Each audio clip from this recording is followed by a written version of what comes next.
오늘 하나님 주신 말씀은 사무엘상서 6장 7절부터 15절까지 말씀입니다. 사무엘상서 6장 7절에서 15절까지 말씀. 제가 가진 성경 구약 416면에 기록되어 있습니다. 구약성서 416페이지.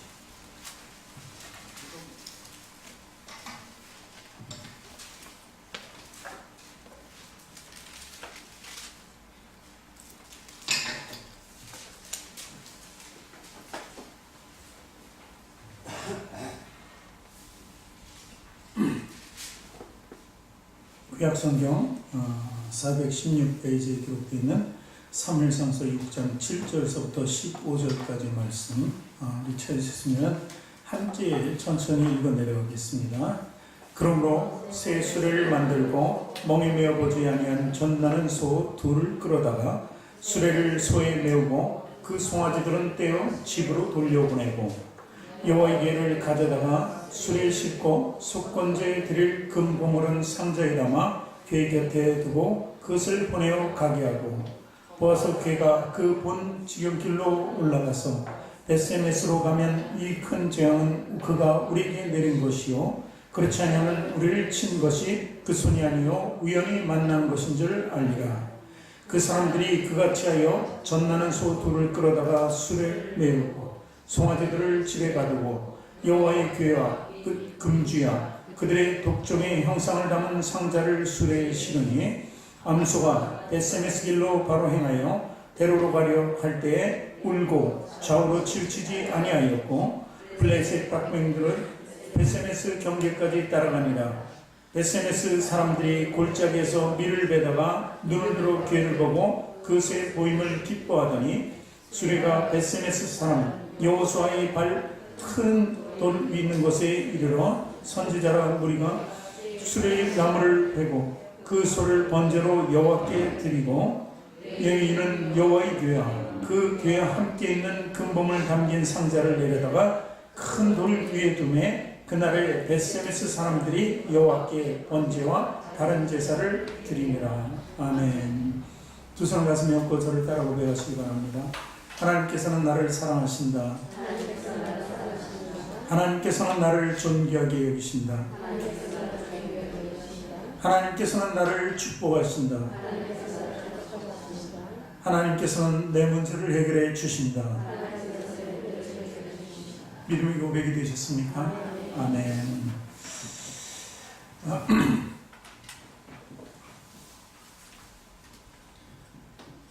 우리 서로 전화좌우에 계신 분들하고 인사합니다. 당신을 사랑하고 축복합니다. 사랑하고 축복합니다.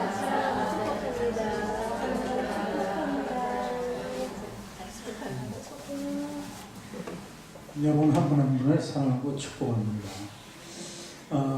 오늘 본문의 말씀 보니까 주인공이 소입니다. 소.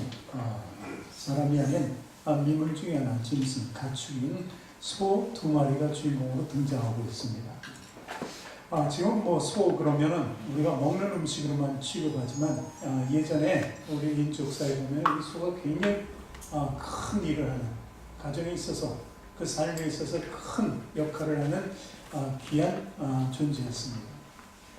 농경생활이 우리나라의 사실 주업이었습니다. 예전에는. 그러니까 농사를 지어서 먹고 사는 것밖에 없었기 때문에 농사를 잘 지은 풍년이 들어서 한 해를 잘 먹고 살지만 흉년이 들면은 정말 보릿고개라는 말과 함께 이 겨울 너무 추운 겨울이 되고 배고프니까 더군다나 봄까지도 먹을 게 없고 그래서 또 이제 봄이 지나고 이제 농경을 또 시작해서 그것이 나올 때까지는 정말 고통을 당하죠. 근데 이 농사에 이제 풍년이 드는 것은 기후 조건도 있고 여러 가지 조건도 있지만 사실 소의 역할이 굉장히 컸습니다. 그 당시에는. 소를 통해서 논밭을 갈죠. 그리고 논밭에서 나오는 모든 소작물도 그 취한 것들도 소를 통해서 또 운반을 하고 그렇지 않습니까? 그런데 이 소가 그뿐만이 아니죠. 때로는 급전이 돼주기도 합니다. 그리고 굉장히 큰 일에 이 소가 한 몫을 하죠. 자녀들의 등록금을 대줄 때 멀리 시골에 있는 사람들이 서울로 많이 유학을 보내죠. 그 당시에 유학이라고 그랬죠. 그래서 좋은 대학교에 입학하면 소를 팔아야 됐어요. 등록금을 말해요. 그러면 이제 뭐 큰 경사가 뭐 결혼식이라도 있고 그러면 또 소를 내다 팔고, 또 소는 이렇게 불려나가는 재산이었어요. 마치 요즘에 은행에 이자가 별로 없지만 은행에 이자가 불려나가서 그 돈이 계속 자라는 것처럼 소를 한 쌍을 사면 또 송아지를 낳고 해가지고 하나를 내어다 팔고 이러면서 계속 유지시키는 집안에 굉장히 귀한 존재였다는 것이죠. 그런데 이 소가 참 요즘에는 뭐 그런 일 있죠. 구제역 그래가지고 돼지나 뭐 닭오리, 소까지도 구제역이 포함되면은 다 매몰시켜버리는 그냥 아픔이죠. 그 때문에 눈물을 흘리는 사람도 많이 있습니다. 이 성경적으로 소를 한번 살피면 또 암소, 황소로 이렇게 구분이 되는데 오늘 주인공들은 암소입니다. 암소라는 것은 이 풍요를 얘기해요. 풍요를 갖다 주는 존재. 그래서 나라가 굉장히 튼튼한 것도 성경적으로 보면은 성경 군데군데 이 암소에 비유합니다. 그래서 암소는 참으로 큰 의미를 가져다 주죠. 그런데 우리가 요셉의 이야기를 보면 거기서도 소가 등장합니다. 바로 왕이 그 당시에 요셉이 노예 생활하고 죄수로 있었던 나라가 애굽이고 애굽의 왕이 바로입니다. 그 바로 왕이 어느 날 꿈을 꾸었는데 이 소가 살찌고 아름다운 소가 7년 동안, 그리고 또 파리하고 정말 말라 비틀어진 그 소가 7년 동안 이렇게 계속되는 꿈을 꿉니다. 이삭도 마찬가지죠. 근데 그 꿈을 도저히 해몽할 수가 없었어요. 그런데 요셉이 그 꿈을 해몽하게 되죠. 그래서 이 살찌고 아름다운 소는 7년 흉년, 그리고 파리하고 바짝 마른 그 소는, 암소는 7년 흉년을 얘기하는 것입니다. 그렇게 풀어주죠. 그래서 이제 애국 온 나라가 그에 대한 대비를 해야 된다. 이렇게 꿈을 풀면서 얘기해가지고 일약 죄수에서 노예된 죄수거든요. 그 죄수에서 애국의 총리가 되죠. 그랬을 때 여기서도 암소는 풍요를 나타내기도 합니다. 그러나 암소가 보기에 정말 좋지 않으면 그것도 나쁜 징조라고 볼 수 있는 것이죠. 그런가 하면은 남자들은 좀 죄송하지만 황소를 비유할 때는 시편 같은 데는 황소를 악인으로 비유합니다. 악인. 그러니까 굉장히 힘이 세고, 그래서 바산의 황소는 굉장히 힘이 세다 뭐 그러면서 좀 좋지 않은 역할을 황소들이 하는 것을 볼 수 있습니다. 그런가 하면 그 중에서 나오는 게 송아지죠. 송아지에 대한 얘기는 성경에는 아주 굉장히 충격적으로 들리는 이야기가 뭐냐면 모세가 하나님의 부름에 따라 이제 하나님의 말씀을 받으러, 십계명은 우리가 잘 알죠. 이렇게 산에 올라갔을 때 바로 밑에서 모세형 아론과 모든 사람들이 모여서 무슨 일 꾸몄습니까? 금을 걷어다가 금을 녹여서 금송아지를 만들고 우상화시키죠. 그래서 이 송아지의 의미가 참으로 안타깝지만 우상으로 이렇게 소개되는 성경의 이야기가 있습니다. 그런데 사실상 송아지는 우상이 아닙니다. 송아지는 무엇에 비합니까? 재물에 비합니다. 송아지를 금송아지를 만들어서 우상 숭배하듯이 했을 때 하나님께서 굉장히 진노하셨어요. 그 송아지 역할이 그 역할이 아니거든요. 우리 송아지가 재물이 된다는 그 역할을 우리는 신약에서 예수님의 말씀을 통해서 알 수가 있어요. 돌아온 탕자의 비유를 보면은 이 탕자가 나와서 자기 분깃을, 자기 재산을 가지고 나서 다 망해버립니다. 정말 먹을 것도 없이 굶주리게 되죠. 그러자 이제 집으로 다시 돌아가야 되겠다. 아버지로 가야 되겠다. 나를 자식으로 보지 않더라도 내가 그 품꾼 중에 하나로라도 들어가서 거기서 살고 먹고 살아야 되겠다 하고 이제 자기의 죄를 뉘우치게 됩니다. 이것을 우리는 회개라고 하죠. 회개하고 아버지께로 돌아갑니다. 그 아버지는 그 아들을 그대로 아들로 인정하고 그를 품에 안고 그 모든 것을 회복시켜줍니다. 그리고 한 행위가 있었는데 바로 살찐 송아지를 잡았다는 사실입니다. 그 살찐 송아지는 무엇입니까? 하나님 아버지가 계시고 죄인이 돌아오는데 필요한 제물이 바로 송아지였다는 거예요. 그렇기 때문에 이 송아지의 역할은 우상격인 송아지가 아니고 아론의 금송아지가 아니고 바로 예수님 말씀하신 돌아온 탕자에 비한 송아지라는 것입니다. 그래서 그 송아지는 제물을 얘기하죠. 오늘 말씀에도 결국은 이 두 마리의 암소가 번제물이 된다는 것을 우리는 결론을 통해서 알 수 있습니다. 오늘 시작 말씀 봅니다. 다시 한번 사무엘상서 6장 7절 우리 같이 한번 다시 읽습니다. 그러므로 만들고 멍에 메어보지 아니한 젖나는 소 둘을 끌어다가 수레를 소에 메우고 그 송아지 둘은 떼어 집으로 돌려보내고. 이 상황을 조금 더 깊이 들여다보면은 멍에 메우지 한 번도 뭔가를 메어보지 못한 암소라는 것을 알 수 있습니다. 그리고 그 송아지를 이제 난 지 얼마 안 된 거예요. 근데 그 송아지를 떼어서 부모와, 그러니까 어미소와 분리시켰다는 것을 볼 수 있습니다. 어떻게 보면 두 가지로 굉장히 안타까운 모습을 보죠. 그 소가 뭘 안다고 큰 수레를 맡기나. 얼마나 힘들게, 고통스럽겠죠. 아무것도 안 매봤는데 갑자기 그 큰 거를, 그 짐을 맨다는 것. 그리고 또 송아지를 띄워놨다는 것은 그 송아지가 아직도 젖을 먹고 어미를 찾을 때요. 어미를 찾는 송아지에 비해서 어미는 더 그 송아지를 떼어놓을 수가 없는 것이죠. 그런 상황이 바로 이 상황이라는 것입니다. 이 말씀의 배경을 보면은 이렇습니다. 좀 더 구체적으로 보면은 이스라엘 백성들이 출애굽이 돼서 이제 40년 광야 생활을 쭉 하죠. 광야 생활을 할 때 하나님께서 놀라운 이적을 세 가지를 일으켜줍니다. 그것은 만나온 메추라기 이적입니다. 그 다음에 아론의 쌍난 지팡이입니다. 그리고 또 하나는 그들이 지킬 수 있는 계명, 하나님의 임재를 원했던 그들에게 이 세 가지를 주시죠. 그리고 이제 법궤 안에 그것을 놓게 됩니다. 그러니까 법궤는 그 자체가 하나님의 임재였던 것입니다. 가나안에 들어갈 때까지도 그 법궤와 함께 모든 백성들은 순종이라는 삶을 배우면서 다닌 거예요. 그리고 가나안에 정복할 때도 법궤를 앞세워서 여리고를 정복했고, 그리고 그 전에는 요단을 법궤를 앞세워서 건너왔습니다. 그러니까 그들에게 힘의 원동력, 이스라엘의 원동력이 됐을 때는 아무것도 없어도 그 나라가 있고 땅이 있고 그리고 무슨 건축물이 있고 왕궁이 있고 그런 것 하나도 없어도 법궤 하나만이라도 선민이라는 그 굉장히 큰 의식을, 자기네 가치를 높이면서 살았던 그 민족입니다. 그런데 이 법궤가 어느 날 빼앗기게 됩니다. 블레셋과의 싸움에서 빼앗기게 되는데, 그것은 그 제사장들이 타락했어요. 이스라엘도 문제가 있었지만 제사장들이 타락했습니다. 당시에 대제사장이 엘리였습니다. 엘리 아들 홈리와 비냐스라는 두 사람이 있는데, 이 두 사람은 재물도 빼어돌리고 그리고 시종들은 여자 종들을 또 성추행도 했다는 것입니다. 그 죄가 너무 크죠. 그래서 그들이 법궤를 메고 전쟁터에 나가서 당연히 이길 줄 알았죠. 법궤만 있으면 승리한다는 것이 이스라엘 상식이었으니까. 그런데 그때 법궤도 빼앗기고 그들도 죽어버리고 전쟁이 지게 됩니다. 그 소식을 들은 엘리 대제사장도 의자에 앉았다가 넘어지면서 목이 꺾여서 죽게 됩니다.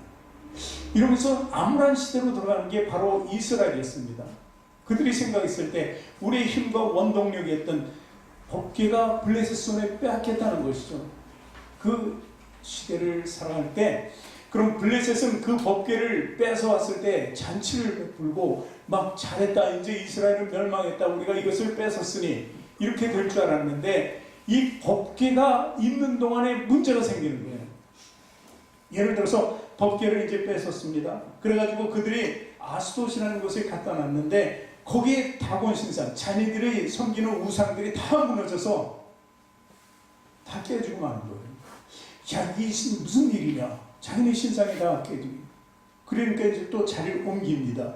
거기에는 역병이 돌아가죠. 그래서 가드, 에브론 이런 데로 자꾸 옮겨가는데, 옮겨갈 때마다 거기서는 정말 자기네들이 생각할 때 생각지도 못하는 정말 어려운 일들이, 고난이 계속 시작되었던 것입니다.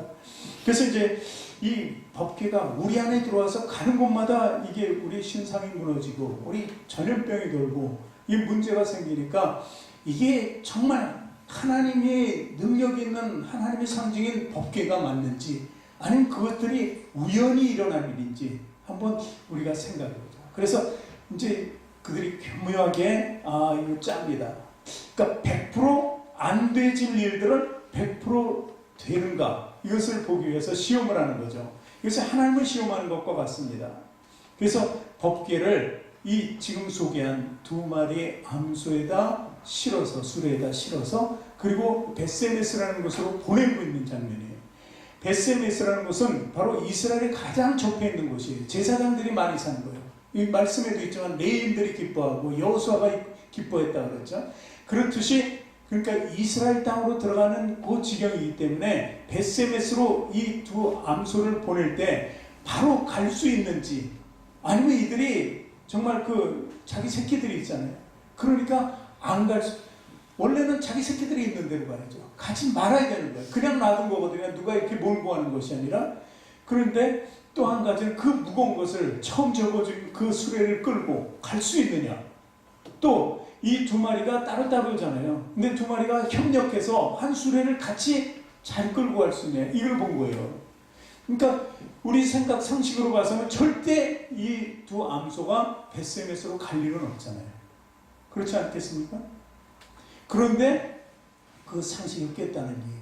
그러니까 100% 되어지지 않을 일들이에요. 그런데 100% 되게끔 되었다는 것이죠. 이것이 바로 하나님의 임재예요. 하나님의 뜻이라면은 인간의 생각이 100%를 다 무너뜨리고 하나님 생각이 0.01%라도 하나님 뜻으로 움직인다는 것입니다. 이것을 오늘 우리에게 시사해 주는 거예요. 그래서 우리 삶 속에서 나타나는 그 신앙생활에 어떻게 신앙생활을 해야 되는지 그것을 우리라고 알게 해주는 그 대목이라고 볼 수 있는 것입니다. 블레셋 사람들이 시험해요. 가겠느냐? 아니면 안 가요? 전부 다 가지 않을 걸로 생각하죠. 그것이 인간의 100% 생각이니까. 그런데 갔다는 거예요. 말씀 보니까 아예 좌우로 치우치지 않고 그를 직진해서 벳세메스로 갔다고 이렇게 기록이 되어 있는 것입니다. 그것이 바로 우리 신앙생활이 된다는 거예요. 우리가 아무리 어려운 일이 있고 힘들고 괴롭더라도 신앙생활을 위해서라면 그것을 다 포기하고 그것을 해결할 일이 있다. 뭔가 내가 좀 더 나가서 하나님을 떠나서 좀 더 열심히 노력할 수 있는 세상적인 길이 있다면 내 만족을 채울 수 있다고 해서 나가는 길, 그것이 격가지로 가는 길이에요. 좌우로 치우치는 길이라는 것입니다. 그것을 우리는 향하고 우리는 신앙적인 삶을 살아야 된다는 것을 얘기하고 있습니다. 오늘 두 마리 암소를 통해서 하나님께서는 우리에게 순종을 요구합니다. 두 마리 암소가 하나님께 순종해야만 그 길을 갈 수 있는 거예요. 또 그 두 마리라는 것을 시사하는 것이 협력해야 된다는 거예요. 그래서 우리에게 말씀을 통해서 합력하여 선을 이루라는 이야기를 하는 것입니다. 그리고 우리의 믿음의 표대를 바로 세워야지 그래야 그 길로 갈 수 있다는 것을 또 가르쳐주고 있는 것입니다. 우리 말씀 12절을 한번 또 읽어보겠습니다. 12절 암소가 벳세메스 길로 바로 행하여 대로로 가며 갈 때 울고 좌우로 치우치지 아니하였고 블레셋 방백들은 벳세메스 경계까지 따라가니라. 블레셋 방백들이 이렇게 지혜를 짜낸 사람들이 따라가서 계속 보는 거예요. 자기네들이 몰고 가고 끌고 가는 게 아니라 억지로 끌고 가는 게 아니라 이 소들이 순전히 자기의 의지대로 가는 거예요. 자기의 의지라고 그러면 하나님의 뜻대로 움직이는 것이죠. 바로 행한다 그러잖아요. 대로로 간다. 바로 행한다. 갈 때 울다. 울긴 울죠. 왜 웁니까? 고통스러워서 울고 자기 새끼 때문에 울고 그 길은 내가 순종으로 가겠지만 정말 어렵고 힘든 길이라는 것을 보여주고 있는 것입니다. 소를 통해서, 두 마리 소를 통해서 우리에게 보여주고 있는 거예요. 그렇다면 우리 신앙적인 삶은 마찬가지입니다. 내가 벳세메스 길로 바로 행하고 내가 대로로 가고 갈 때 울 수밖에 없는 그런 일이 있더라도 내게 고난이 있고 고통이 있더라도 좌우로 치우치지 않겠다는 것입니다. 그리고 많은 사람들이 따라와서 봐도 나는 그 사람들의 유혹에 빠지지 않고 나는 내 길을 간다는 것이죠. 이 말씀 한 절에 우리가 가야 할 목표와 길과 그리고 우리의 모든 취지가 아주 담겨있는 귀한 말씀이라는 것을 믿으시기 바랍니다. 그리고 오늘 마지막에 보니까 번제물까지 된다고 되어 있어요. 그토록 고통의 길을 갔는데 그 마지막에 상 줘야 되잖아요. 아름다운 상을 받아야 되잖아요. 소에게 많은 영혼을 주고 정말 수고했다. 이렇게 해야 되는데 그것이 아니라 마지막 결국은 번제물이 된다는 사실입니다. 우리는 사실 그것까지도 계산할 수 있어야 돼요. 돌아온 탕자에 비해서 송아지가 제물이 됐다고 얘기를 했습니다. 그러면 하나님께서는 우리 하나님과 나와의 관계 속에서 제물로 누구를 선택하셨습니까? 예수 그리스도죠. 예수 그리스도를 제물로 내어주시면서 이 탕자된 우리를 하나님께서 받으신 거라는 것입니다. 그러니 우리가 정말 암소가 그 고통 중에 올라간 길을 생각해 보세요. 그것은요, 어쩌면 예수님께서 겟세마네 기도를 통해서 당신이 이제 십자가의 길을 간다면 고통 속에서 몸부림쳤던 그 순간을 우리는 알 수 있습니다. 그리고 또한 예수님께서 그 이후에 잡혀가서 거기서 많은 사람들에게 치욕을 당했습니다. 그리고 맞고 피를 흘리면서 십자가의 길을 골고다까지 가는 그 현장을 생각해 보십니다. 그것이 바로 암소가 간 길이에요. 그 길을 예수님께서 가신 것입니다. 어떤 목표를 위해, 이것은 하나님의 목표지만 우리의 목표도 된다는 사실입니다. 그래서 우리가 그것을 인정했을 때, 나는 구원받았다. 하나님의 뜻대로 살긴 내 존재가 됐다는 것을 우리는 알 수 있는 것입니다. 그래서 우리 신앙이 과연 어떤 것인가? 예수님을 그 고난을 통해서 우리 삶이 회복되어지고 우리가 그 삶을 통해서 또한 예수님의 길을 걸어가야 될 수밖에 없다는 것을 이야기하는 것입니다. 우리는요, 그 회개를, 그리고 또한 이렇게 어려운 길을 갈 수밖에 없는 인생입니다. 그냥 사는 것도 어렵습니다. 세상과 타협하고 살아도 어려워요. 그런데 그 세상과 타협조차도 내려놓을 때는 얼마나 더 어렵겠습니까? 문제는 죄라는 거죠. 죄를 떠나야만 된다는 거죠. 다윗은 죄를 범했을 때 그때 어떻게 했다고요? 늘 울면서 침상을 적셨다고 해요. 그 눈물. 자신의 범죄 때문에 늘 그것이 자기 생활, 늘 슬피 울면서 하나님께 부르짖은 그 다윗의 모습을 알 수 있는 것입니다. 그리고 우리가 잘 아는 창기인 마리아, 이 막달라 마리아 역시 주님을 만나는 순간, 주님의 은혜를 받는 순간 자기 삶이 변하게 됩니다. 주님의 발을 자기 머리칼로 닦고 눈물로 주님의 발 앞에 적셔지잖아요. 양용갑을 떼서 모든 자기 최고의 가치 있는 것을 다 내어버리고 주님께 내어드리고 그리고 울면서 주님의 발 앞에 엎드렸다는 사실입니다. 이것이 하나님을 만나러 가는 길이라는 것입니다. 예수님도 우리를 향해서 눈물을 흘리셨습니다. 저 죽은 나사를 보고 눈물을 흘리셨고 저 예루살렘에 사는 그 많은 백성들을 향해서 눈물을 흘리신 분입니다. 그 눈물이 바로 고난의 눈물이었다는 사실을 우리는 기억해야 돼요. 사도 바울도 역시 마찬가지입니다. 구원의 열정 때문에 참 늘 기도했지만 그것에 또 눈물까지도 보탰던 사실을 우리는 알아야 됩니다. 이 두 암소가 울면서 올라왔을 때 얼마나 그 처절한 고통 속에 가는 그 모습을 우리가 그려볼 수 있겠느냐. 그것이 바로 예수님의 길이었고 우리 삶의 길이라는 것을 우리는 인정해요. 인정할 때 우리는 비로소 크리스찬이라는 그 칭호를 얻게 된다는 것입니다. 우리가 확실한 목표를 정하고 가는 신앙의 길, 그래서 우리는 우리의 길을 벳세메스로 가는 그 길을 우리는 십자가의 길이라고 얘기합니다. 그래서 우리는 십자가의 길을 가야 돼. 그러나 우리가 눈물을 흘리며 고통 중에 있더라도 주님은 똑같은 길을 먼저 앞서가시면서 그 고통 중에 있었고 우리의 고통을 알기 때문에 주님께서는 어떻게 해주신다고요? 이사야서 25장 8절에는 이 땅에 메시아가 오셔서 예수님이 오셔서 우리를 위해서 고통받는 우리를 위해서 어떻게 하신다? 이렇게 읽을 수 있는데요. 읽어보겠습니다. 주 여호와께서 모든 얼굴에서 눈물을 씻기시며 그 백성의 수치를 원천에서 제하신다. 이렇게 위로의 말씀을 주시는 것입니다. 또 계시록 7장 17절에 보면은 이렇게 기록되어 있죠. 같이 읽습니다. 이는 보좌 가운데 계신 어린 양이 그들의 목자가 되사 생명수 샘으로 인도하시고 하나님께서 그들의 눈에서 모든 눈물을 씻어 주실 것입니다. 우리가 흘리는 눈물은 영원히 흘리는 눈물이 아닙니다. 하나님께로 가기 위해서 흘리는 눈물이잖아요. 하나님께서 갔을 때 하나님께서 그 모든 것을 씻어주시고 이제 그 후로는 눈물을 흘릴 필요가 없습니다. 슬픔도 사망도 애곡도 없는 그 땅이 바로 우리가 목표를 정하는 오늘 두 암소가 목표를 정하고 가는 길임을 믿으시기 바랍니다. 그래서 성경에 예수님께서는 우리를 향해서 8복을 말씀하셨는데 그 중에서 한 가지 복을 애통하는 자는 복이 있다. 이렇게 합니다. 애통하는 저기는 복이 있나니 저희가 위로를 받을 것이다. 지금 두 가지 말씀이 있는 게 바로 애통하는 자가 위로를 받는 장면이 아니겠습니까? 사실 애통하는 자, 우리가 죄 안에 있을 때 눈을 떴을 때는 눈에 보이는 게 다 죄악이고 그것을 탐욕으로 봅니다. 내 눈이 탐욕의 눈이기 때문에 그 죄를 막 소유하고 싶은 거예요. 그러나 거기서 우리가 애통하는 눈물, 하나님을 알고 예수님을 알고 내 죄를 깨달으면 내 눈에서 눈물이 나오고 그 탐욕의 눈은 이제 바뀌어요. 신령한 영적인 눈으로 변하게 돼요. 그때는 좌우에 있는 어떤 것이 보이는 게 아니라 오직 하나님만 보는 거죠. 내게 보이는 것은 오직 한 분 하나님이시니까 그 길을 갈 수밖에 없는 거예요. 다른 것이 보일 때는 그 유혹 때문에 갈 수 없었지만 이제 보이지 않으니까 우리의 갈 길은 정해진 거예요. 하나님밖에 없다는 것입니다. 우리가 믿음에 굳게 선다 하는 말이 바로 우리 눈이 다시 씻겨지는 거예요. 우리 눈물로 씻겨지는 것입니다. 이 소 두 마리가 눈물을 흘리면서 가는 동안 그 눈물이 잠시의 눈물이겠습니까?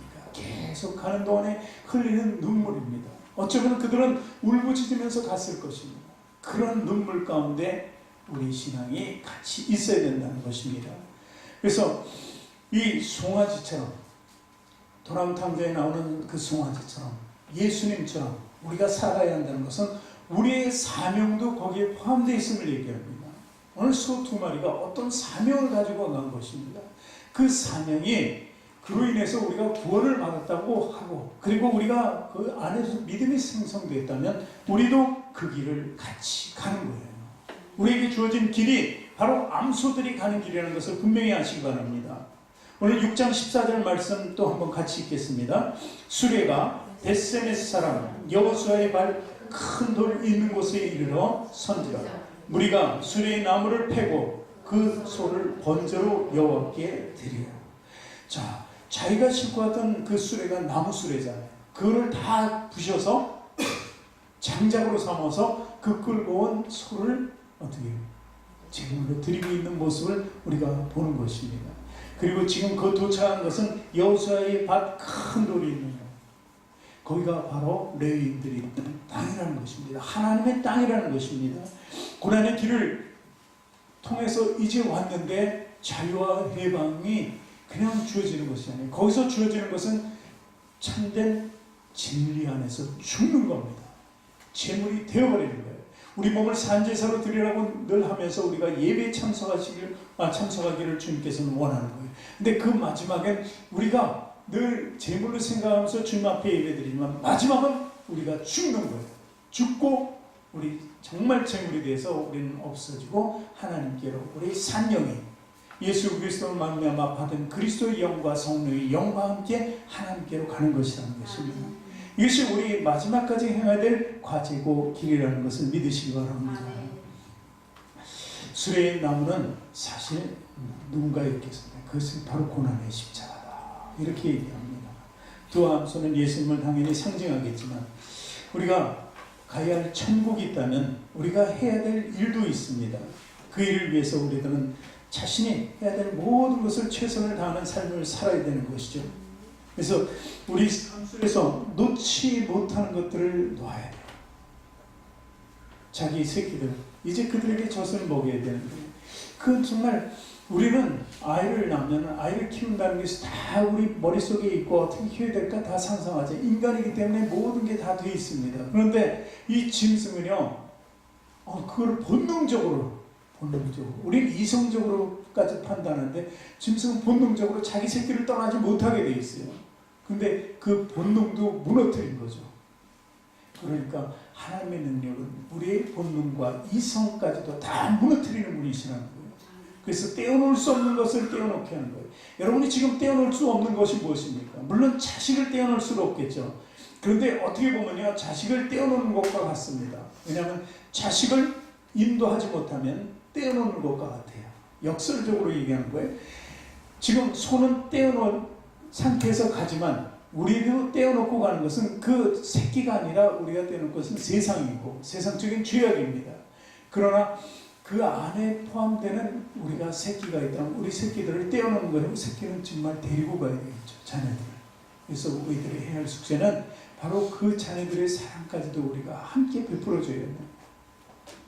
그리고 세상에 떼어놓을 건 다 떼어놓을 수 있는 그런 가운데 살아가는 것이 바로 우리의 사명인 줄 믿으시기 바랍니다. 하나님께서는 우리 형편을 너무도 잘 아세요. 그래서 하나님 우리 마음 아파서 울 때도 하나님께서는 같이 하십니다. 그래서 노래 가사에도 우리 찬양 가사도 있지만 하나님께서 우리 작은 신음에도 어떻게 하신다고요? 응답하신다. 그러니 이 두 마리의 암소가 가는 길에 울고 울부짖을 때 그 소리가 어찌 안 들리겠습니까? 돌려보내고 싶죠. 내 새끼가 있는 대로 돌려보내고 싶죠. 그 무거운 거를 처음 들어보니까 이게 새수레예요. 그런 거 같으면 길이 나가지고 잘 갈 텐데 새수레는 정말 더 힘들 거예요. 그러니 우리 사람은 치면 어깨가 다 찢겨나가지 않겠습니까? 처음 해보니까. 많이 해봤으면 굳은 사리백에서 이쯤이야 하고 하지만 처음 해보는 게 얼마나 힘들겠습니까? 그런 짐이었어요. 그리고 새끼였어요. 그러니 우리 삶 속에 나타나는 그 고난이 그보다 더 클 수도 있지만 그래도 그 고난을 부여잡고 고난을 해결하려고 세상을 잡지 말고 하나님을 향해서 나가라는 것입니다. 그것이 바로 하나님께서 원하시는 거예요. 그러나 그 가는 길에 우리의 울부짖음도 있을 수 있어요. 우리의 심한 고통도 있을 수 있어요. 그러나 작은 신음에도 응답하시는 하나님께서 응답해 주실 거예요. 그 길을 계속 갈 수 있도록 하나님께서 뭔가 은혜를 주실 거라는 것입니다. 좌우로 치우치지 않고 오직 주님만 바라보며 나가는 그런 귀한 삶이 우리에게 있어야 된다는 것입니다. 우리는 묵묵히 걸어갑니다. 오늘 찬양, 마지막 찬양이 있었잖아요. 주님 다시 오실 때까지 나는 이 길을 가리라 하면서 그 찬양 가사가 하나하나가 우리 마음속에 들어와야 돼요. 그래서 주님을 따라가는 길이 얼마나 힘들고 어려운지, 그냥 주님 따라가면 십자가 있는데 뒤를 졸졸 따라가는 것이 아니라 그 고통을 함께하는 것이 따라가는 거예요. 고통은 주님이 하시고 나는 그 뒤에 그냥 그림자처럼 따라가는 것이 아니라 그 모습을 같이 함께 공유하면서 가는 거예요. 고통을 공유한다는 게 참으로 쉬운 일은 아니지만 그렇게 공유하면서 나가야 된다는 것입니다. 오늘 저는 말씀드립니다. 고난의 멍이라는 그 수레를 끌고, 그리고 내가 끊지 못할 것이 있더라도 그 끊고 나갈 수 있는 그런 암소들을 다시 한번 상기하시기 바랍니다. 그래서 우리는요, 우리 벳세메스로 가기 위해서, 하나님 땅을 향해서 가기 위해서 주님의 사역이 있다면 사역도 잘 감당하고 순종이 있다면 순종하면서 나갈 수 있는 귀한 성도가 되어야 하는 거예요. 그것이 바로 성도들의 자리라는 거예요. 여러분의 자리예요. 예수님의 자리가 있고 하나님의 자리가 있다면 우리도 우리의 자리가 있는 거예요. 성령님의 자리는 어디입니까? 예수님의 자리는 교회라면 교회가 머리가 되시니까. 그렇다면 성령님의 자리는 어디입니까? 우리 안에요. 우리 안에 성전을 세우시고 성령님이 안에 계십니다. 그러니까 그렇게 다 자리를 차지하는 것처럼 우리가 그것을 인정하고 우리는 우리 십자가를 지는 그 장소에서 그 자리를 항상 지켜야 한다는 것입니다. 그럴 때 우리를 이끄시는 하나님. 그래서 성화라고 하죠. 날마다 성화되어 가는 것이 하나님이 이끄는 대로 견인되어 가는 거예요. 성화 다음에 견인이거든요. 구원의 그 8가지 단계 중에서. 그러면 우리가 성화되어 가기를 원한다면, 주님을 알기를 원하고 그 믿음으로 살기를 원한다면 주님께서, 우리는 갈 수 없어도 주님이 견인을 이끌어 가시는 거예요. 이 암소들이 자기네 의지로 간 게 아니라고 그랬잖아요. 하나님의 뜻이 그들을 움직이는 거예요. 그냥 놔뒀는데 암소가 어떻게 벳세메스로 갈 수 있겠냐고요. 수레를 풀고 그냥 돌아갈 수밖에 없어요. 자기 스스로 풀지 못해도 돌아갈 길만을 생각하고 앞으로 나가지 않을 거라는 거예요. 울기만 했지. 그러나 갈 수 있는 것은 하나님의 놀라운 능력이 끌어당기는 거예요. 끌어당긴다면 또 하나 상기해야 될 거는 어떤 어려움이 있어도 하나님이 꼭 취하시기 위해서 끌어당기기 때문에 누가 주변에서 잡고 어떻게 사기가 악마와 사탄과 그리고 귀신이 잡더라도 하나님의 이끄심이 더 크기 때문에 고통 중에도 반드시 도달하게 되어 있어요. 그것이 하나님의 놀라운 사랑이고 은혜인 줄 믿으시기 바랍니다. 오늘도 우리 주님께서 우리에게 뭔가 고난을 향해서 가기를 원하십니다. 그 고난의 길을 주저하지 말고 가시기 바랍니다. 때로는 그 고난 속에 축복도 있고 은혜의 현장도 있습니다. 그렇게 주신 것은 마치 이스라엘 백성들이 가다가 엘림을 만난 것 같아요. 그리고 또 이스라엘 백성들이 가다가 배고프서 줄였을 때 만나온 배추라기를 경험하는 것 같아요. 이런 은혜와 축복도 함께 반드시 있을 것이라는 것을 믿으시기 바랍니다. 그럼 여러분 어떤 일도 어떤 고난도 다 헤치고 주님께로 갈 수 있는 것입니다. 그런 도전적인 삶 가운데 승리하시기를 주님의 이름으로 축원합니다.